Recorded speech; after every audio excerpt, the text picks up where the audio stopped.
Praise lord. మనలో చాలామందికి దేవుని నమ్మాలి అనే సందర్భం వచ్చినప్పుడు మనం దేవుని కాకుండా అందరినీ నమ్ముతూ ఉంటాం.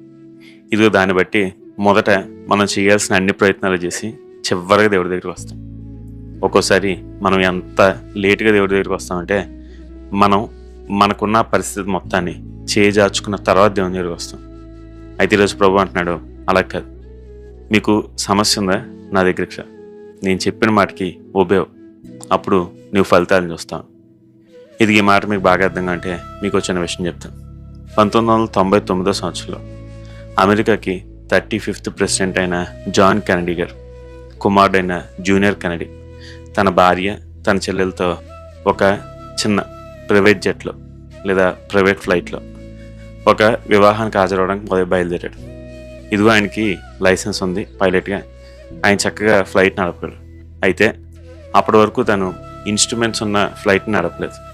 అతను నాన్ ఇన్స్ట్రుమెంటల్ ఫ్లైట్, అంటే ఆ నావిగేషన్ సిస్టమ్ అంతా కూడా మోడర్న్ కాకుండా నార్మల్గా ఉన్నదానికి మాత్రమే ఆయన ట్రైనింగ్ అయ్యాడు. దానికే లైసెన్స్ ఉంది.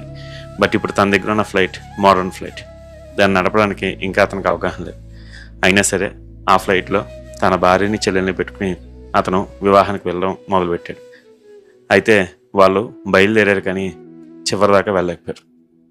అతనికి దాన్ని ఎలా నడపాలో తెలియలేదు, చీకటి పడిపోయింది, ఎక్కడ ల్యాండ్ చేయాలో తెలియక అతను ఆ నావిగేషన్ సిస్టమ్ ఎంత అతనికి చెప్తూ ఉన్నా దాన్ని అర్థం చేసుకోలేక, లేదంటే దాన్ని వెనక ఇగ్నోర్ చేసి నీటి మధ్యలో దాన్ని ల్యాండ్ చేశారు. దాన్ని బట్టి ఫ్లైట్ ముక్కలు అయిపోయింది. ఆ ముగ్గురు కూడా ఆ మధ్య చనిపోయారు.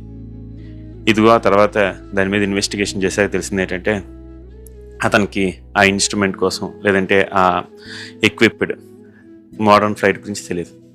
అవి ఇన్స్ట్రక్షన్స్ ఇస్తూ ఉన్నా సరే అవి అతనికి అర్థం కాకనో, లేదంటే ఇది ఎంతవరకు సరైందో అని దాన్ని డౌట్ పడడం వల్ల ఆ విధంగా వాళ్ళు మరణించారు అని చెప్పి చివరికి ఇన్వెస్టిగేషన్లో తెలియదు. చూసారా, మనం కూడా అంతే. మనం ఒక్కొక్కసారి దేవుని దగ్గరికి వస్తాం కానీ ఆయన నమ్మం. మనం ఆయన్ని నమ్మితే ఖచ్చితంగా బయటపడతాం, కానీ మనం నమ్మకుండా లోకంలో ఉన్న అన్ని ప్రయత్నాలు చేస్తాం. దాన్ని బట్టి ఇంకా శ్రమలో కూరుకుపోతాం. ఈరోజు మీరు అలాగే ఉన్నారా?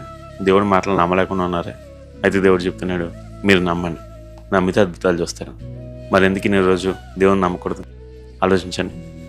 God bless you. Have a blessed day.